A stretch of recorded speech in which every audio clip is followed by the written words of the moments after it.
supernatural winter descends upon ancient Europe. Entire villages freeze overnight. Armies retreat in terror. No fire burns hot enough to protect mortals from the creeping, cursed frost. It is not merely weather, it is war. A slow, inevitable extinction. From the sky, a pillar of prismatic light shatters the darkness. The Bifrost tears through the blizzard clouds, and a golden chariot crashes into Jotunheim's frozen plains. Odin, All-Father of Asgard, clad in gleaming gold armor and crowned with a horned helm, leads Asgard's fiercest warriors. A colossal battle erupts. Asgardian blades clash against frost giant clubs and axes. Fire and lightning answer ice and shadow.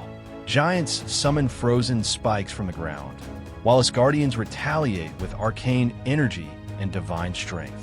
Odin himself cuts a path through the icy onslaught, wielding his enchanted spear, casting radiant blasts that shatter the thickest ice. Laufey tries to wield the casket again, but Odin charges him. In an intense duel, the two kings clash powers, frost against storm. Odin finally disarms Laufey and strikes him down with a final, explosive blast of magic. With Laufey and his army defeated, Odin orders the casket seized. The artifact is sealed in a vault of golden Asgardian magic.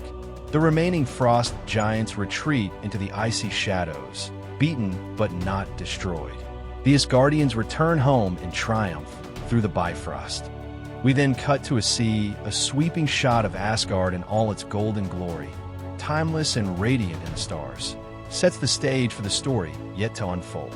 Inside the majestic throne room of Asgard, Odin All-Father sits upon the throne, flanked by the royal banners of the realm eternal. Before him stand his two young sons, Thor and Loki. Odin speaks of their shared worth, acknowledging the strength and promise he sees in both. He tells them that though they are both born of royalty, both destined for greatness, only one may ascend to the throne of Asgard.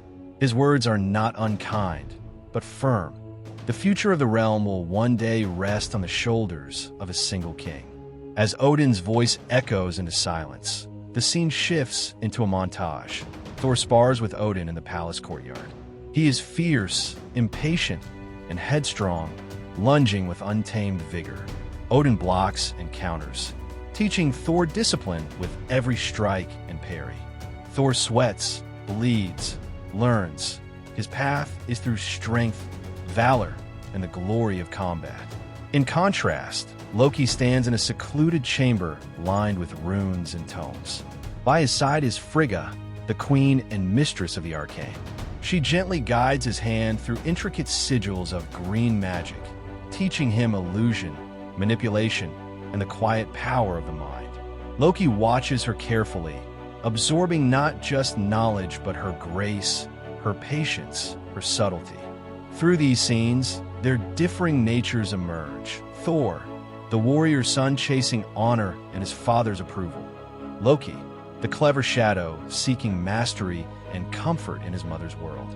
Their identities begin to take shape, their destinies quietly set into motion.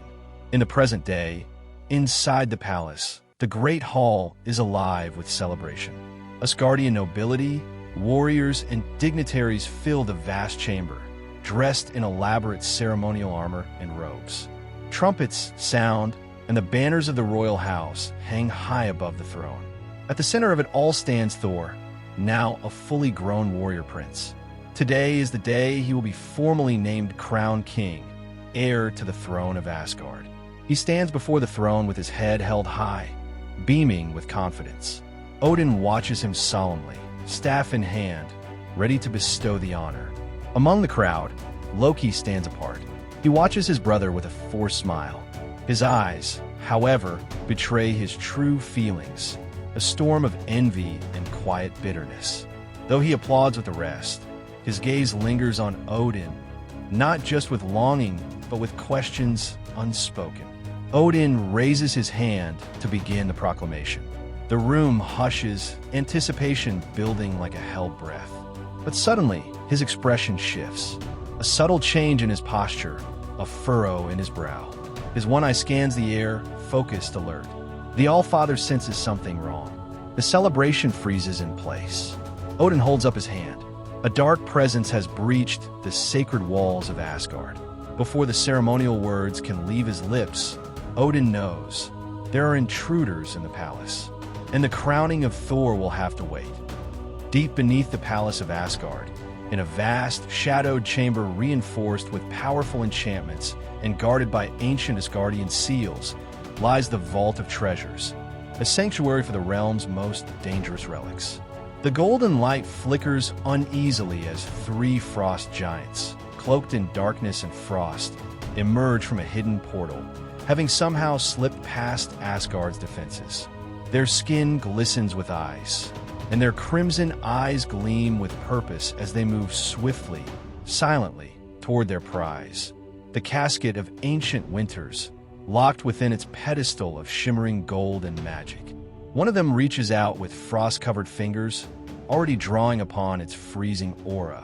From the shadows, the Destroyer, a towering suit of enchanted armor forged by Odin himself, awakens.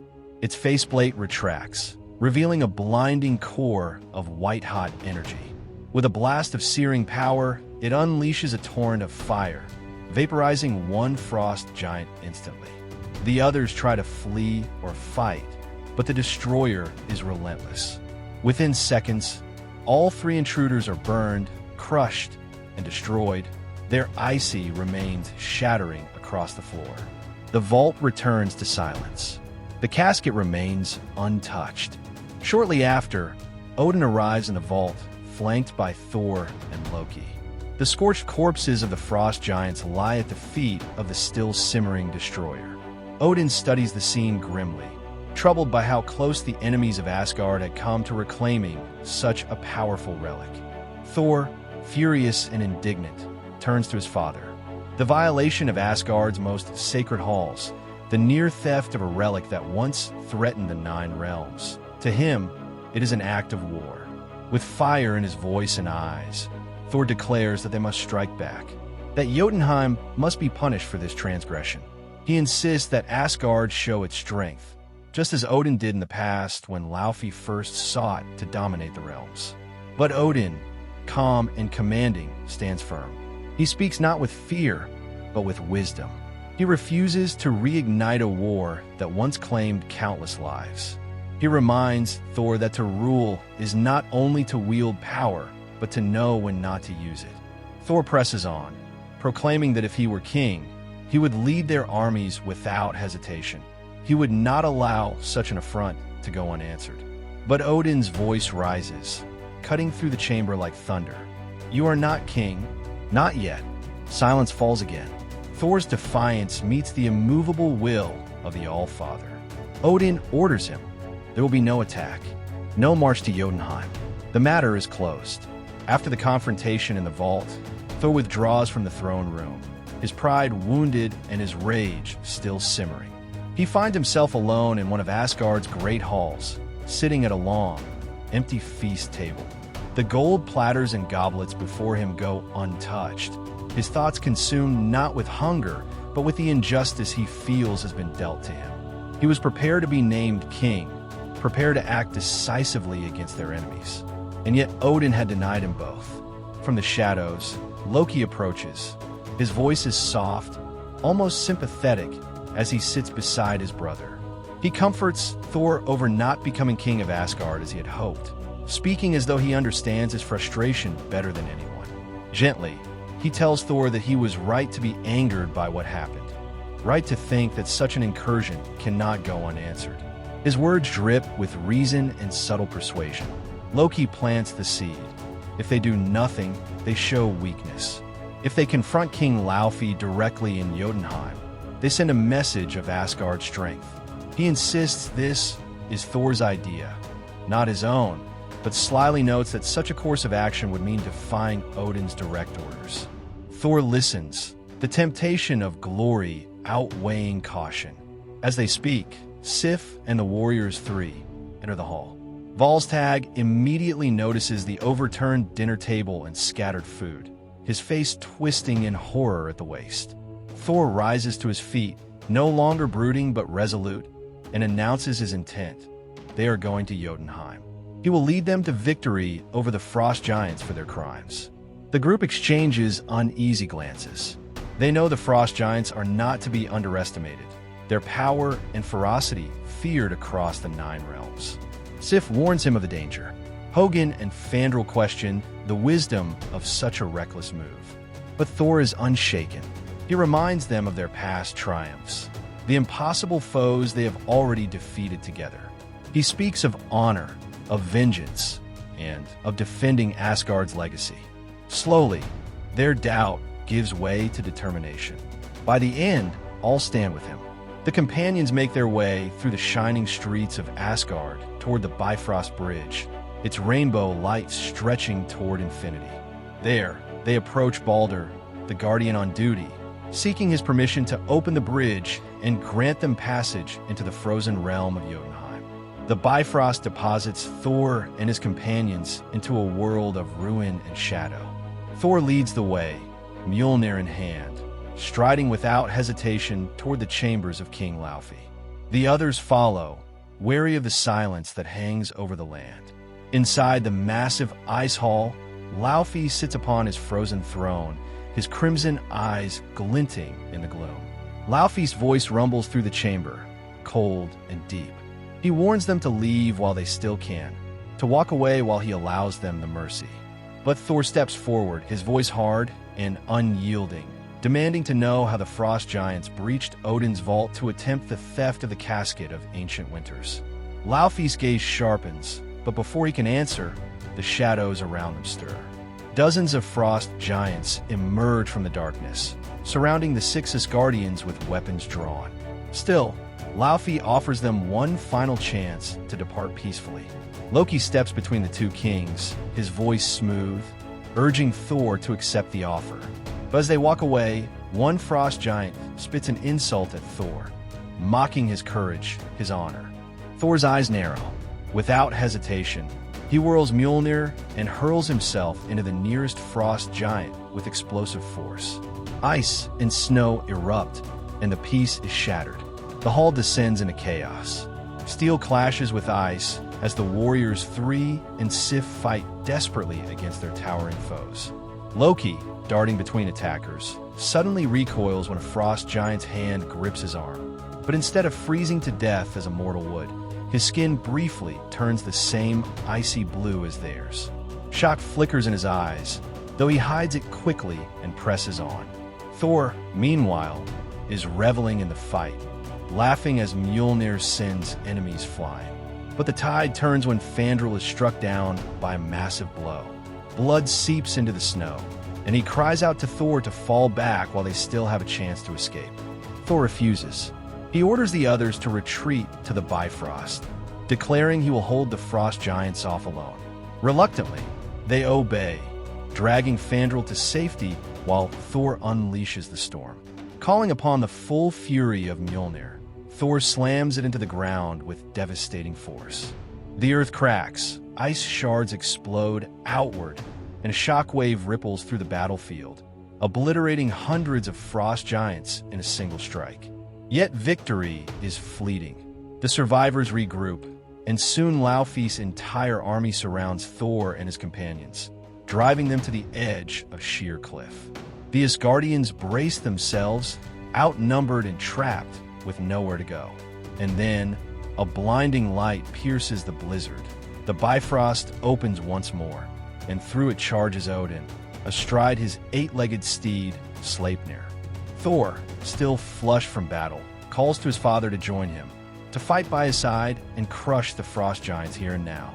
But Odin's voice is sharp and final. He orders Thor to be silent.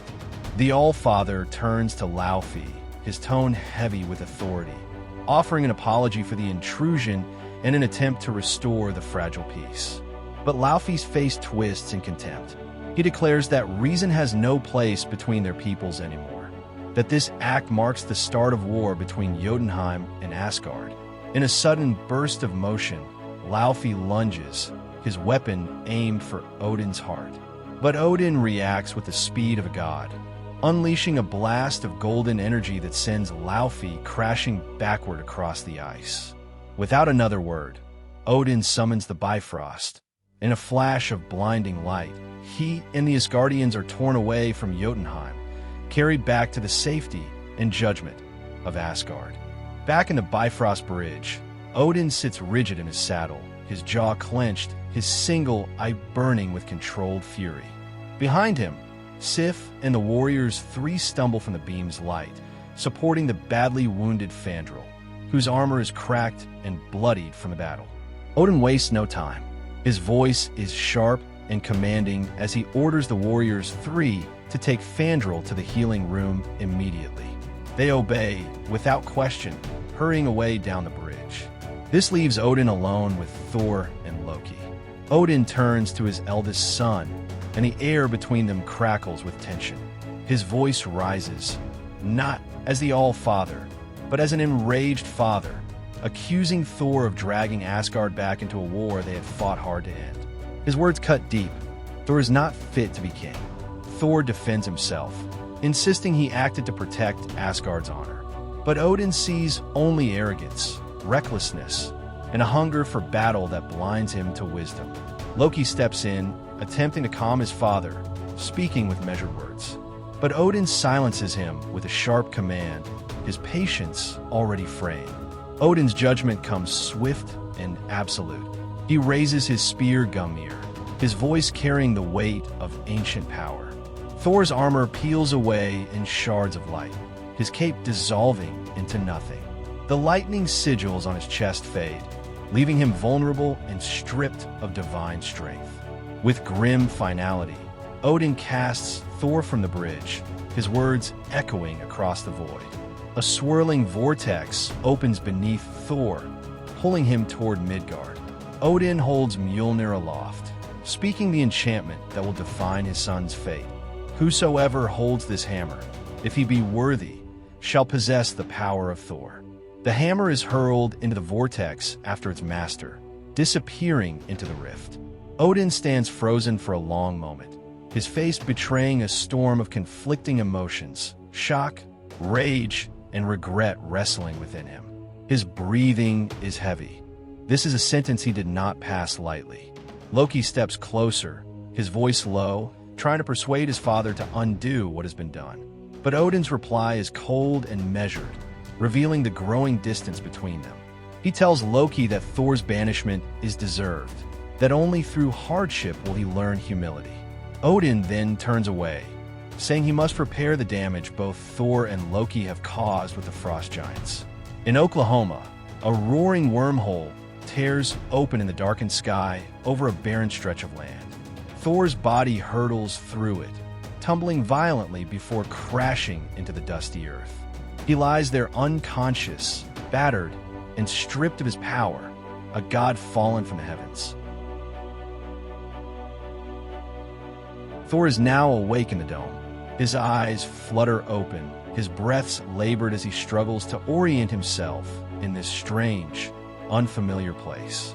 Outside the chamber, Dr. Donald Blake, a seasoned physician and scientist working under S.H.I.E.L.D., leads his young assistant, Dr. Jane Foster, down the corridor.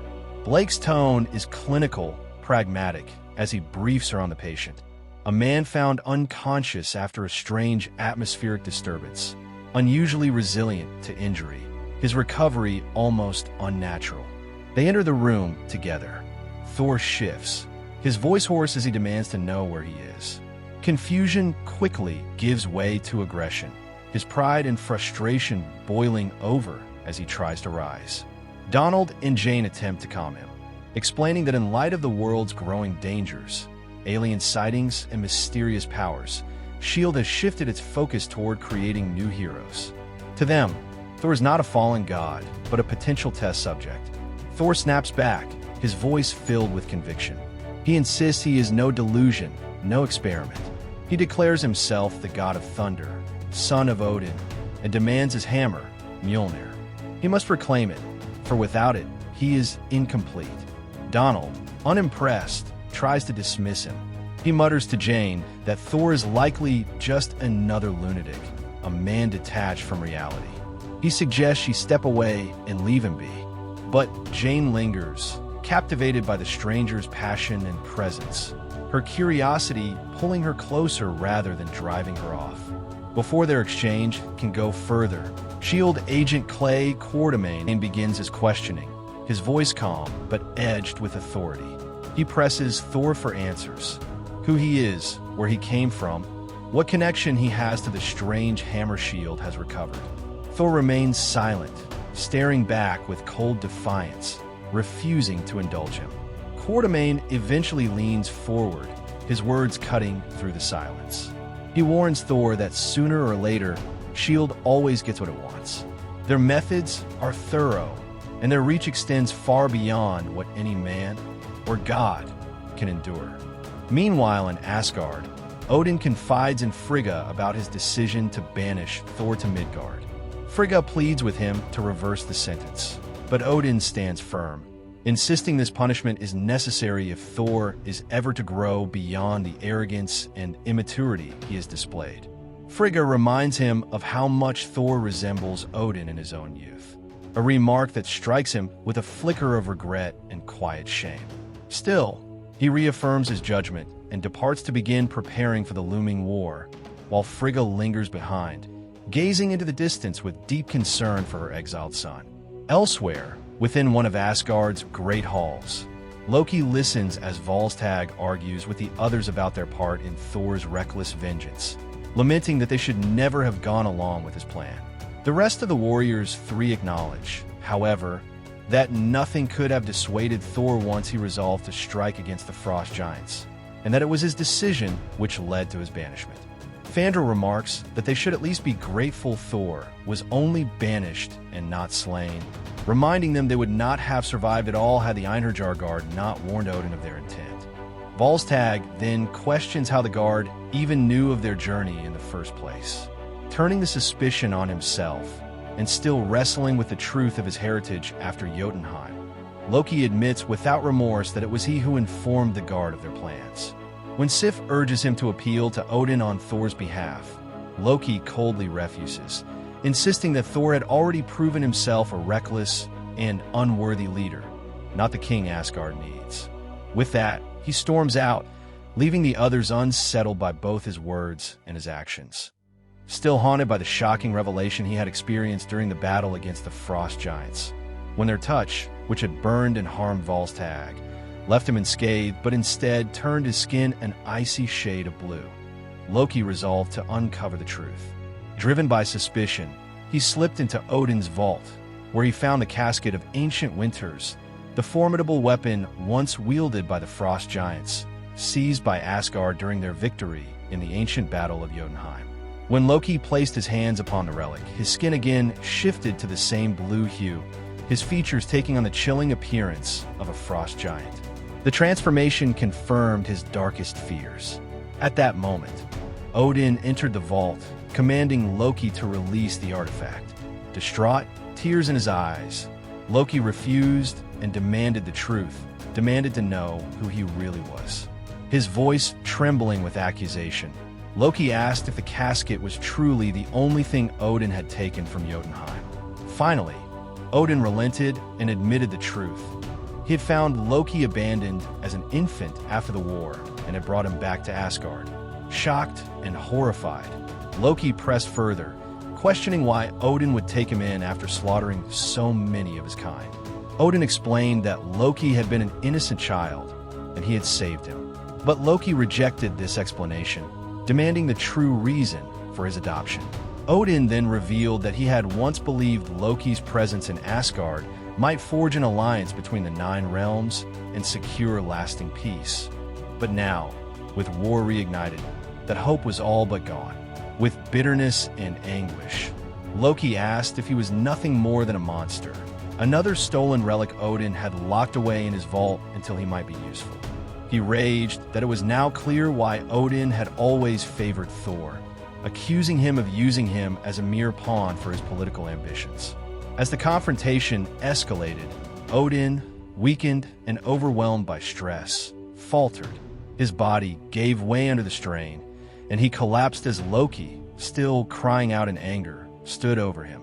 The palace itself seemed to tremble, and the skies outside darkened as the sound of Odin's fall echoed through the halls, signaling the All-Father's descent into the Odin sleep.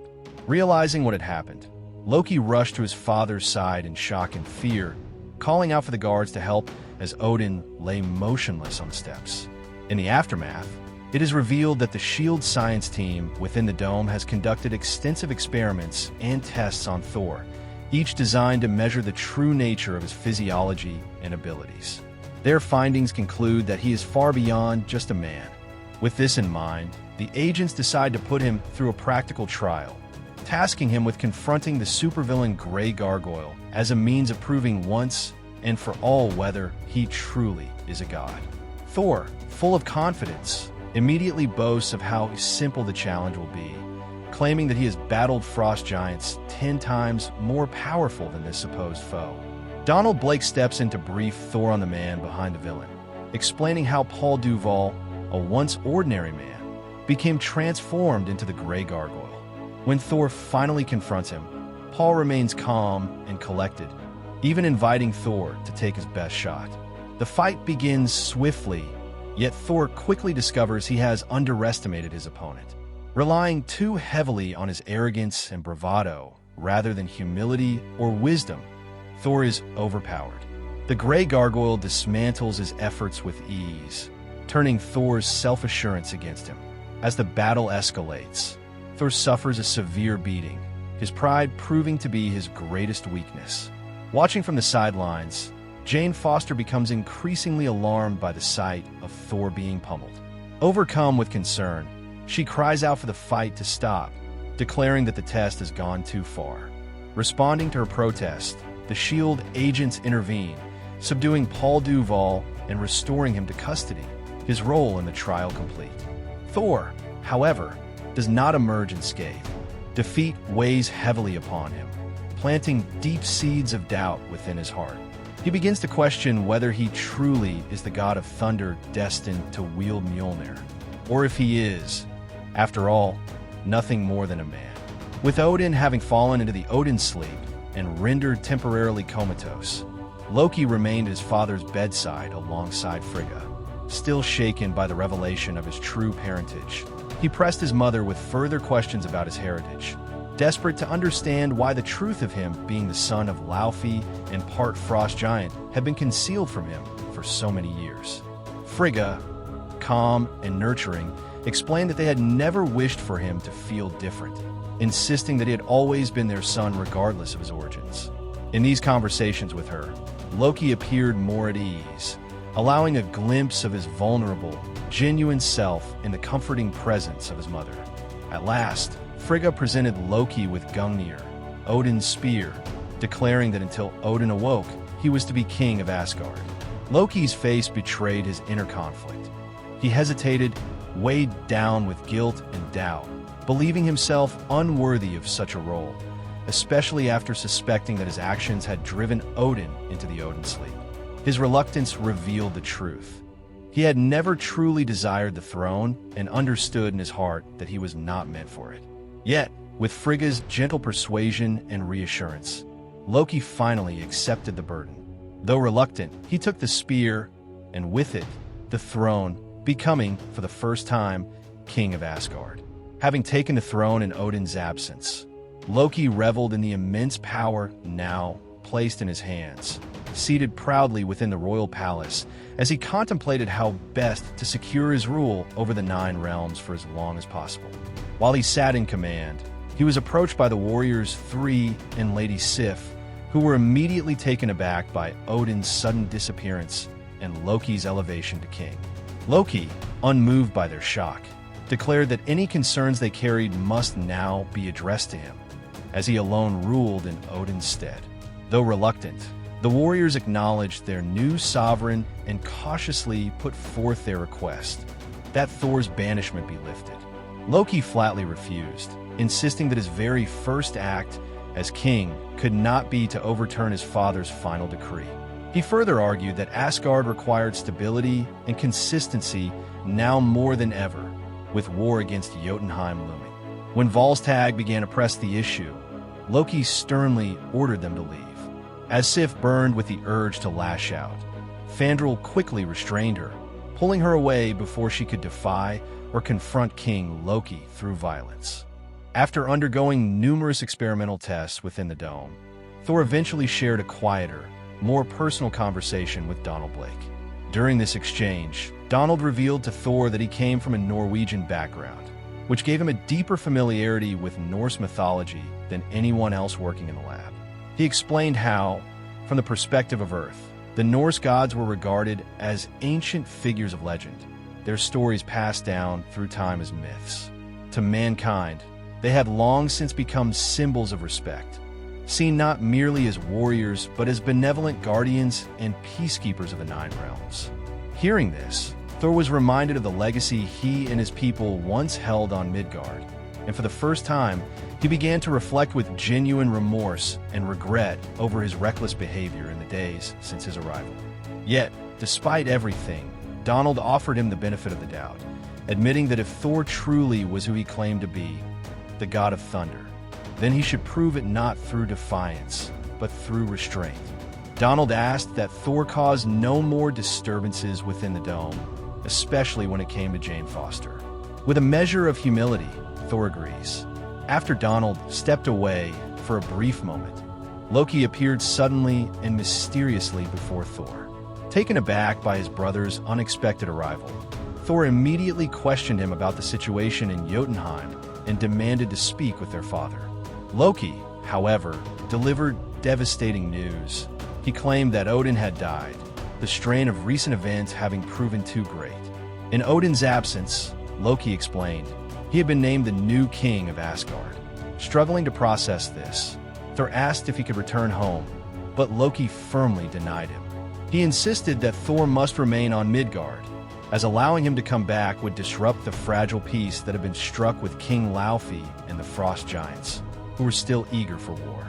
Though Thor pressed, suggesting there might be another way, Loki assured him that their mother, Frigga, had forbidden his return. The weight of this revelation left Thor heartbroken. Despite his sorrow, he accepted what Loki told him, believing his brother's words. With quiet resignation, Thor bid him farewell, thanking Loki for coming to him and for sharing the news of their father's death. Jane eventually found Thor and noticed the sorrow written across his face, asking him why he seemed so troubled. Thor brushed it off at first, claiming it was nothing, but his grief and regret soon surfaced. He confided in Jane about what Loki had told him earlier, his father's death, his banishment, and the crushing weight of no longer feeling worthy. The pain of believing he had disappointed Odin left Thor questioning his very purpose and value. In response, Jane shared something deeply personal of her own. She explained how her father had once urged her to choose her own path in life, rather than simply following his. Despite that, she had ultimately chosen to pursue astrophysics just like him, even though her first interest had been in medicine. By sharing her story, Jane revealed how her decisions were also tied to the hope of living up to her father's expectations. Hearing this, Thor opened up further, telling her about the Nine Realms and explaining that what mortals see as science and what Asgardians know as magic are, in truth, one and the same. Their exchange not only deepened Jane's understanding of his world, but also highlighted how both she and Thor shared similar struggles in defining themselves through their father's legacies. In this moment, their bond grew stronger, solidifying the foundation of their relationship. The next scene shifts back to Asgard, where Loki stands before the gathered citizens in the Great Halls, formally declaring his intent to travel alone to Jotunheim. He proclaims that he will negotiate directly with King Laufey, hoping to forge a new peace that will prevent war before it begins. His words are met with cheers and approval from the people, who take comfort in the promise of stability under their new king. The Warriors Three, wishing to aid their friend and ensure his safety, step forward and offer to accompany him on this mission.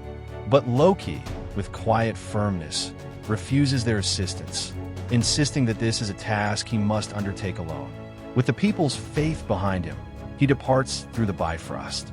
Upon arriving in Jotunheim, however, Loki reveals his true designs. Meeting with Laufey, he secretly plots to allow a small band of frost giants access into Asgard. Their mission would be nothing less than to assassinate Odin as he lies vulnerable in the Odin sleep.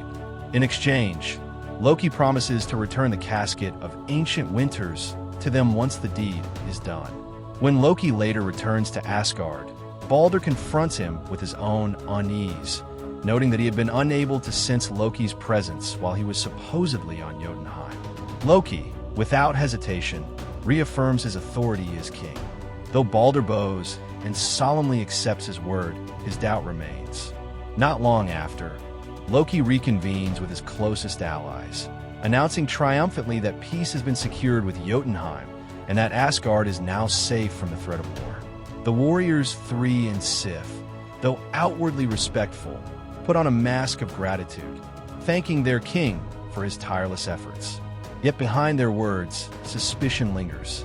Together, they reach a silent understanding.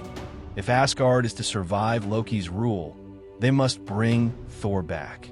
Having overheard the concerns of the warriors Three and Sif, Balder quietly agrees to allow them to journey to Earth in order to bring Thor back. Soon after, however, Loki confronts Balder about this act of defiance. In their tense exchange, Balder openly acknowledges his suspicions that it was Loki who had secretly unleashed the frost giants upon Asgard during Thor's coronation. Loki's response is swift and merciless. Wielding the casket of ancient winters, he strikes Balder, encasing him in ice and silencing him before he can act further. Knowing that his schemes and lies would soon be exposed to Thor, Loki concludes that he can no longer risk disloyalty festering within Asgard. Determined to eliminate all who stand against him, Loki calls upon his most devastating weapon, the Destroyer. With cold resolve, he commands the relentless automaton to descend upon Earth, lay waste to everything in its path, and ensure the death of his enemies once and for all. The following day, the warriors Three and Sif, having made their way to Earth, finally track Thor's location to the dome facility.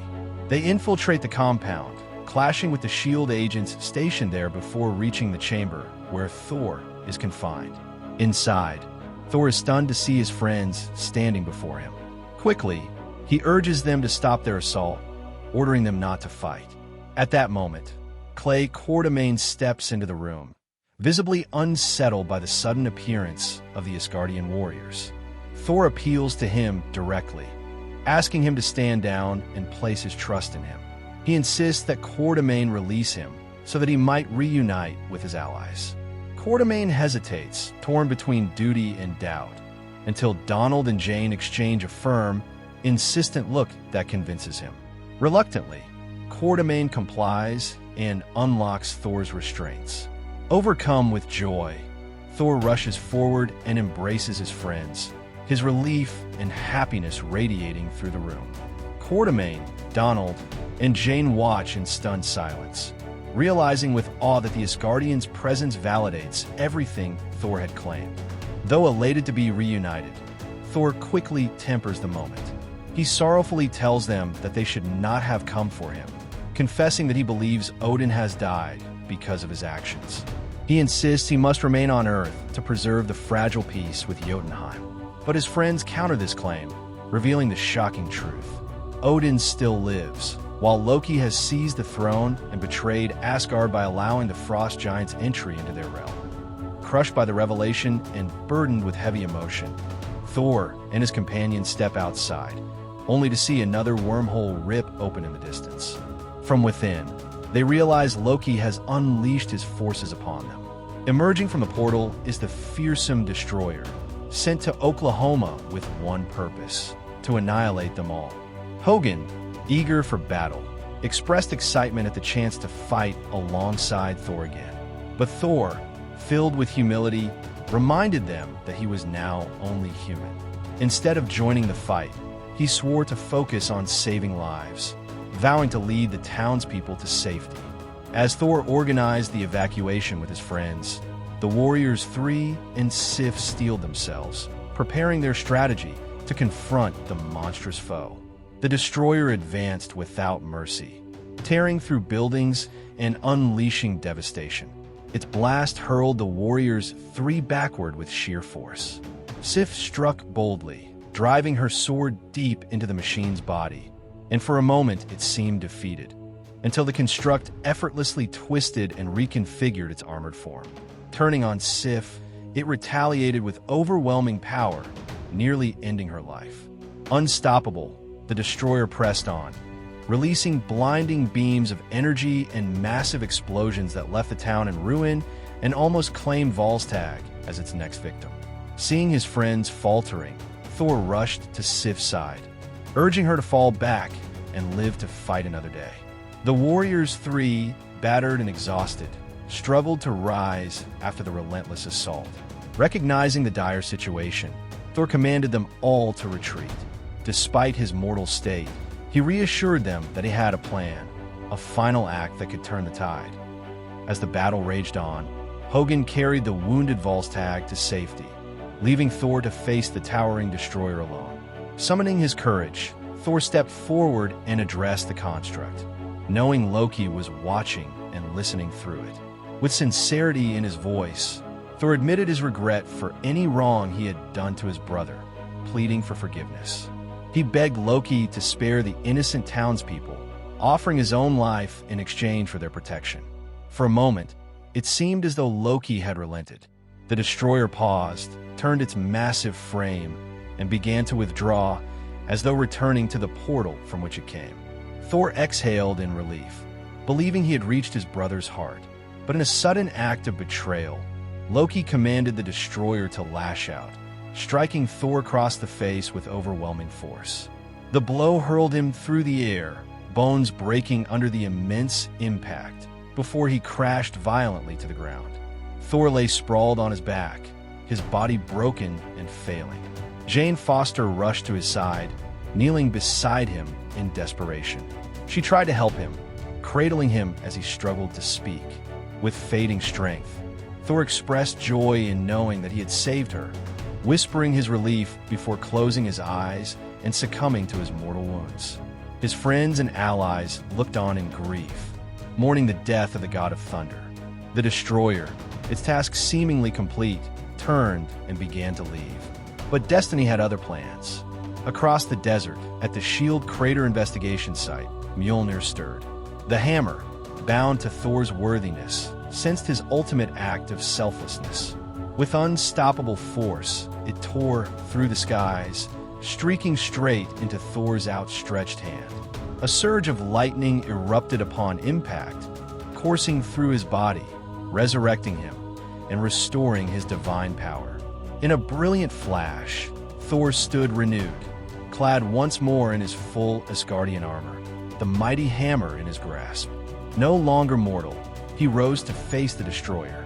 A fierce battle ensued, but this time Thor fought with the full strength of the god of thunder. With thunderous might, he struck the destroyer down, shattering Loki's weapon and bringing the battle to an end.